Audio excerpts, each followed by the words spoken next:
Do you like to play real or unrealistic games? You are listening to Wealth Talks. Welcome back to the studio with the McPhees. There's a lot of realistic facts and information that we can work with, especially when it comes to finances, and there's a lot of unrealistic expectations that are out there as well. Being able to discern the difference between the two is very important, and that's what we're talking about today.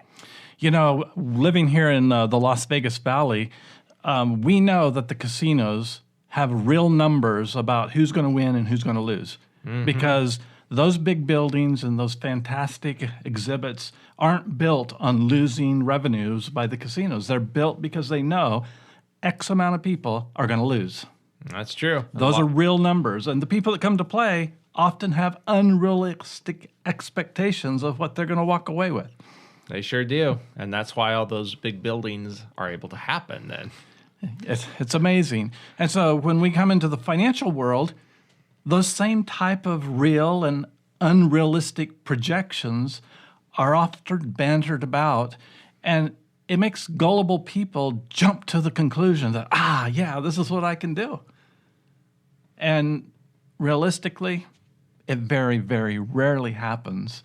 And the financial planners and the financial world just loves that transfer of wealth right into their coffers. So let's talk about how this works, because obviously there can be high rates of return in certain investments, but are those returns really consistent over a long period of time? No, they can't be. Otherwise, there wouldn't be any need for financial planners. We'd all just put $100,000 away and it'd turn to $5 million, and we'd all be happy ever after, you know? Could we quite sign that simple, up for that?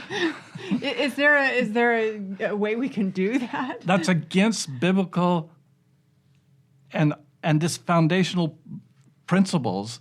There has to be work involved, and just gambling like that or speculating like that never works. So this is true in other areas of life too, because if I decide, hey, I'm going to go on a diet and I'm going to eat perfectly good for 1 week, I'm not going to drop a tremendous amount of weight, or am I going to keep it off? And same thing, you can't just suddenly decide, hey, I'm going to study, and for 2 weeks or 1 month, you come out and you know everything there is to know. It's got to be a process. It's a long-term thing for the goals that you want to achieve most of the time. You know, you mentioned eating and whatnot. There was a recent long-term study on intermittent fasting, and that's been the crave of Hollywood for I don't know how long, that, if you just fast one meal a day, then you're going to get the benefits of fasting for, 3 days or 4 days in a row. And that's been proven actually worse for your health to do intermittent fasting than if you will actually set aside a day or two to completely allow your body to restore itself and rest and have its, quote, Sabbath. So it would probably depend on how you define that intermittent fasting and how you're approaching it, to know if it's going to be valuable for you or not. But a lot of times these fad things, these craze, people just kind of make things up as they go and expect to have results, or at least talk like there's going to be results. And the thing is, it's easy to skip a meal, but it's difficult. It's work to say, okay, I'm going to set 24, 48 hours where I'm not going to eat or drink anything besides water, And so if we're not going to put the work into something, we're not going to get the results. In fact, we could get some negative results that we weren't expecting. Mm-hmm. So when we look back at historical market performance, a lot of financial gurus will tell you, you could get 10 or 12% in the market, and you might be able to do that at certain stretches of time. But if we look back at what's actually happened, the average rate of return is more like 7 to 8% over a long period of time. And there's a difference between average and an actual rate of return, because the actual rate of return that you will get depends on when you actually get into the market. And it will be different than the average, because if you just take the sum of the returns and divide by the number of years, that's going to be different than a sequence of returns that is up and down over time, which market returns always are. Oh, that's so true, John. I've done this research several times to show people that, let's just say we enter the market in 2000 and we get out of the market in 2020. and we can do the average rate of return. But now let's say if we go into the market in February of 2000 and we come out in February of 2020, we'll get a completely different average. And every month that you would enter the market, actually every day or every hour, if you pin it down to that, you're going to get a different average because the market is volatile. It's moving all the time. It doesn't stay constant. And just to give our listeners some idea of this, I've seen these reports that you've put together, Tom, seen the graphs and the charts that you've done on this, and sometimes the difference can be hundreds of thousands of dollars. Yes. Yeah. And, that's 20 years, and just the different months that you get in or out makes an incredible amount of difference. And we're talking about putting in the same amount of money. We're not even talking about putting in different amounts. Yeah, so if you go into an investment expecting a 10 to 12% rate of return, you might see that in some years. Okay, cool. But you're not going to see it in others. So what then? If you're really hunting for that 10 to 12% return and you've based your expectations upon that, then you're going to have to try and go out and take more risk trying to achieve that. Yeah. And sometimes that risk can be deceptive. You might not realize that you're taking on all that risk by changing it around, trying to go after that higher rate of return, yet that's typically what ends up happening. When you're talking 10 to 12% rate of return consistently, you're talking hedge fund territory, and even hedge funds don't do it consistently. Well, Jack Bogle, the founder of Vanguard Mutual Funds, he realized this. He said, these expectations of 10 to 12%, that's a nominal number. We can do nominal numbers all day, but what is the actual bottom line return? And back in the day when Jack started Vanguard, people were charging enormous fees to manage these accounts. And so if you took 2% off even a 10% return, and then you paid another 2% in taxes, well, you're already down to 6% right there, okay? And then if you've got any market volatility at all, you could be dropping down below, and you take into the account of inflation, 2% every year, you're lucky to be making anything in positive territory. And that's why he started the Vanguard Mutual Funds with low fees, so that managers weren't raking in a bunch of money while people that were actually at risk for this investment were walking away with basically nothing.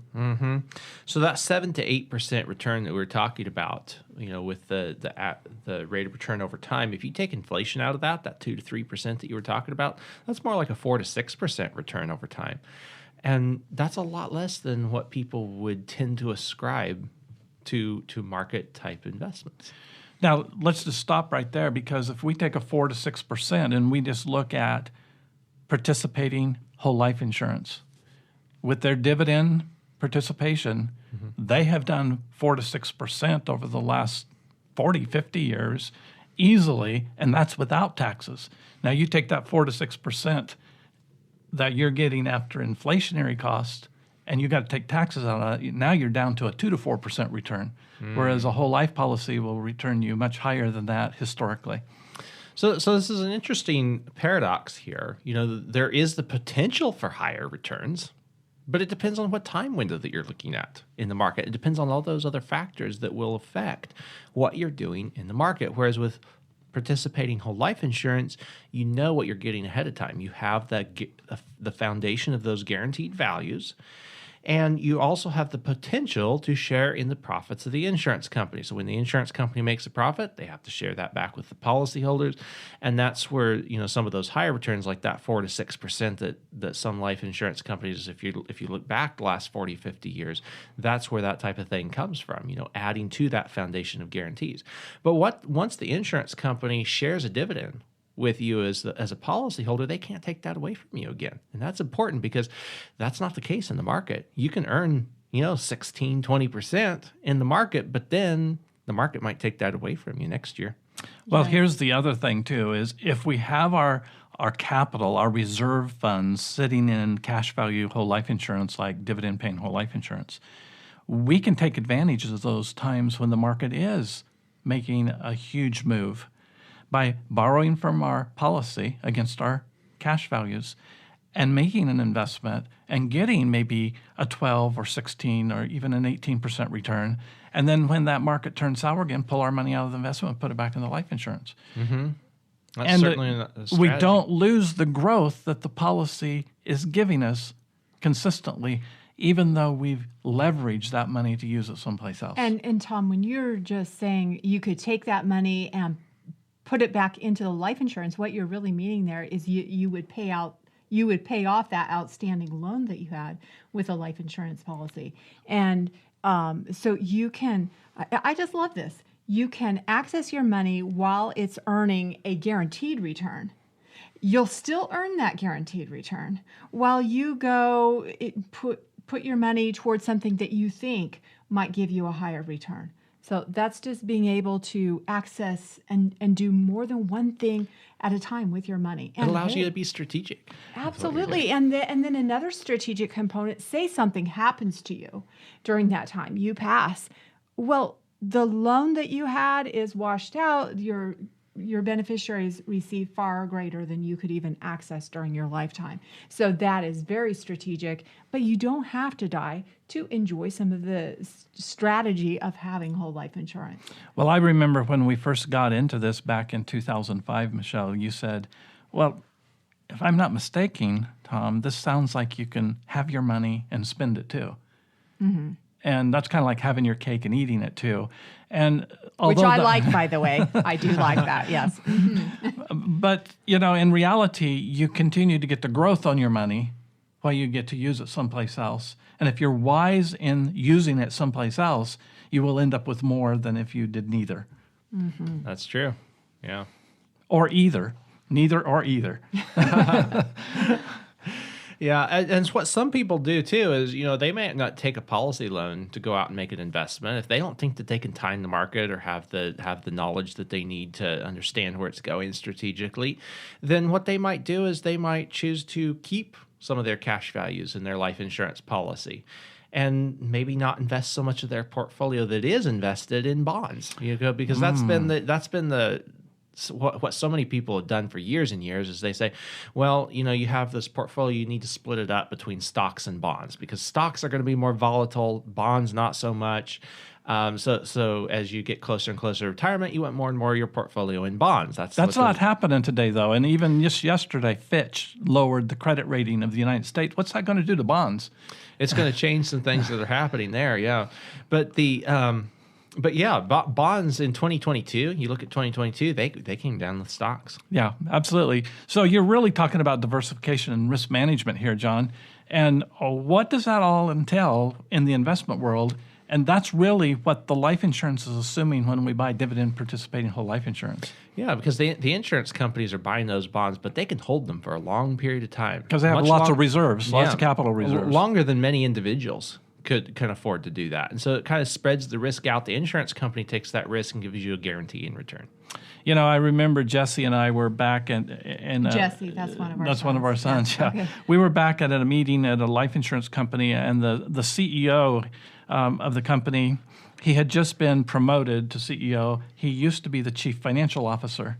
And I asked him personally, where do you keep your money? He says, dividend participating whole life insurance. I said, why? He says, basically, I don't have $18 billion to float the market with. I don't have $18 billion to diversify with, is what he was saying, to avoid the risk that is in the volatile market. And does that mean he kept it all in there? No, he understood that he could leverage that and use it for certain opportunities that came along. As a CFO, he really understood that, probably better than most people. But at the same time, to keep, that's different than saving, to keep those money, his capital in cash value life insurance is huge. Yeah, it is huge. So something that is interesting, and this kind of brings us a little bit into the world of universal life insurance. And we talk a lot about the different types of life insurance on this show. We like dividend paying, participating whole life insurance because the insurance company is giving us a guarantee, and we have the ability to share in the profits then when they do better than what the guarantees are projected to be. So that brings us to the subject of universal life insurance, which is a popular product today. And with universal life insurance, you're able to experience some of those potential market returns. That's the draw. So if you picture universal life insurance like a bucket that has a pipe coming into it, so market returns are going into there. And when the market doesn't do well, the exciting thing about universal life insurance is that nothing's going to be sucked out of that bucket from that spigot that's sharing the market returns with you if the market goes south. So that people are excited about that. They say, okay, you take away the negatives, you still add the positives. But the thing that they forget about is that there's also a spigot at the bottom of that bucket that's draining out the fees and the cost of insurance over time. And the longer that type of policy is in force, the more is getting taken out of the bottom of that bucket Because of the cost of insurance. because of the cost of insurance. And the fees and the charges associated with it. That's Exactly. why the Economic Center for Justice, an independent think tank, has said universal life insurance policies, whether they be typical or whether they be indexed universal, are not for the public. The contracts are way too complicated. There's too many moving parts. They say that most agents that sell in it don't even understand it. And I would agree with that. As we've dealt with different insurance companies, and their marketing arm that come and try to get us to sell this product, the people coming out to try to get us to sell us don't understand the product as we ask them questions. Yeah. Well, and we were just talking recently to someone at the, within the company, one of the companies that we represent, and they said, you know what I like about you guys? I always learn things when I talk to you, and you understand our whole life products better than we do. Because you actually use them. And so it's always very informative to hear you talk about our products, and you just know them. And, it's when you are familiar with something and using it all the time, it just becomes easy. It becomes second nature. And I think that's what he's saying. We're talking about second nature here, Michelle. We're just going to pick up a car here in a few hours. Tell us a little bit about that car and how we financed it and how that's different than when we financed your last car. Well, let's see. The last car we purchased, we went to Ford Motor Company, and they were offering 0%. 0% financing. And now that's not actually 0%. There is, fees associated with that. But So I remember you asking, well, what's the price if we pay cash? You asked that question, Dad, and they gave us a lower price. And so we figured out, the difference between the cash price and the financing price, you're basically paying the interest up front by financing a little bit more of it at that 0% rate. But you can still figure an interest rate on that. And so we figured that out. It came out to about 1.6%. Yeah. And so, but that was still cheaper than what we could get a policy loan for. It was. Because policy loans were 5%. And we just thought, hey, let's keep our money in the policy where we could borrow it if we needed it for something, because, say a piece of property became available that we might be able to flip or to produce an income, or, some other investment that we want to do. If we had used that policy money to purchase a car, then I couldn't have run to Ford Motor Company and say, hey, I have a chance to buy a piece of property. Would you give me that 0% loan? That wouldn't have worked. So we went ahead and took the 0% loan and kept the money in the policy. We paid off, that loan over time. And then recently, Tom, you found a different car that you knew I would like better. Thank you. And not that anything's wrong with the present one, but and this time, if we did financing, interest rates are quite a bit higher than a policy loan. They are. Yeah, And so- I've been hearing of car loans in the neighborhood 7 and 9% even. Yeah. So we are just going to take a policy loan or use that money and purchase the car. And then rather than doing a trade-in on my car that I currently have that is still in great condition, we're just going to take our time and sell it because we know we'll get more for it. And because we have the money in the policy that we can just purchase the car, we're not in any time constraint right now. The fact is, it's going to become an interest-only loan for your car because as soon as we sell your existing car, we're just going to pay that loan off. Right. So all we have to pay is the interest on that, and that's going to be a whole lot better than finance even at the 1.19 that we did your original car. So gives us lots of flexibility. And that's what we're looking at. That's what having cash value whole life insurance, specifically dividend-paying whole life insurance or participating whole life insurance, which are one and the same, it gives you options. And opportunity typically only knocks once. And if you don't have the capital reserves to take advantage of that, then it moves on to someone else that does. That's the way the world works. That's the way the financial world works. And so building cash reserves in life insurance allows you to keep earning the returns on your policy while you get to use the money, the value of that cash value, someplace else, and take opportunities where you can earn a higher return. And I think it's important to remember too that, we have to, just because we are financing this through our life insurance policy, just because we're doing that this time, it doesn't mean that it's appropriate for all times. Like, a few years back when we did the 0%. So we don't just like check our brain and say, oh, this is the only thing we do. We look at our financial times and consider, what's going to be the most advantageous thing for us to do right now. And, I remember a few years ago, people were saying, oh, I want to just borrow to buy a car. And, so then we talked about that 0%, and, it's just something else for them to consider. Nowadays, though, with those interest rates, 7 and 9%, hey, if you have money in your policy, it just may make more sense for you to do that. Makes sense. And you always have to do the math. On your Ford Expedition that we bought back 5-6 years ago, guess what? It wasn't a 0%. It came out to be, what was it, John? I think it was about 1.19? 1.6%. I seem to remember 1.59 or 1.69. I don't remember You're which the one it numbers was. guy, Somewhere so- in the 1.6 range. Yeah. We're not going to argue with you, that's for sure. But just a few years earlier than that, Kubota Tractors was offering a 0% financing on their Kubotas. And when I asked what's the cash price, it was the same as if we took the 0% financing. That Okay. means they weren't charging us any interest. It would be silly for me to take a policy loan and pay the interest to the insurance company to buy a tractor that someone else is going to let me use their money for free. But here's the thing. You did have the money that you could pay cash for the tractor. Absolutely. And so by having that option, you weren't giving up your flexibility by taking those 0% payments, because you do have to make those 0% payments, when they're due on time to the dealership or whoever was financing in this case. But let's say that you had a rough month come along. You do have the money available in your policies. You could take a policy loan, make a few of those payments while you caught up financially. So you're not giving up any of the flexibility. You're using the 0% financing. You're still getting the rate of return in the policy, and you're not having to pay the policy loan interest. Cool. Yeah.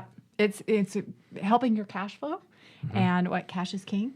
So is. it really helps to Get have out. the accessibility to manage your cash flow. Gives you more options. Yep. Getting back to that 10 to 12% interest that people say you can get if you buy this certain stock or bond or portfolio that they're advertising.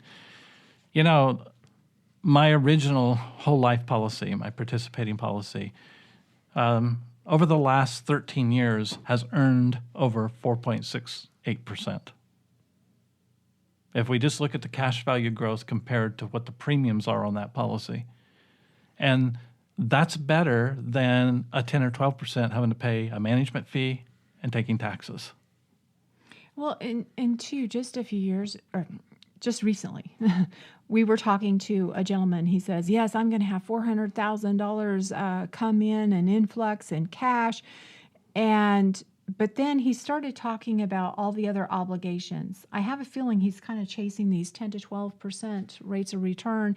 And just because he had been able to liquidate, he was able to liquidate some cash, but it's not just free cash. There's a price to it. And his hands are really tied with what he can do, because he is bound by some of these ways that he's trying to earn these 10 to 12%. So sometimes there's bondage that comes with it. There's a lot of stress because you don't have the cash flow. You don't have the freedom. You don't have the options to choose when you want to choose. You're bound by what's happening at the bank and the rates they're going to offer and what payments that you think you can make. And there just becomes a lot of moving parts that you don't have control over. And so, you might, on paper, it might look like you're getting a huge rate of return, but in reality, what are you getting? Yeah. Well, that goes back to the 10-20-70 principle that the richest man in Babylon talks about. If we'll live according to that paradigm where we keep 10% of everything we make, we don't let our debt payments exceed 20% of our income, and we live on the other 70%, that's a good starting foundation. Now, as time goes on, most people don't need 70% of their income to live on because you pay things off. You pay your car off, you pay your house off. Now those living expenses are gone. So that allows us then to either keep more or maybe assume a little bit more investment debt. But at the same time, if we get that out of balance, then what happens is we become the slave to other people's, because the Bible tells us the borrower is a slave to the lender. And if you don't want to be enslaved, don't leverage yourself out so much. When we borrow from our life insurance, we're enslaved to nobody because that loan never has to be paid back.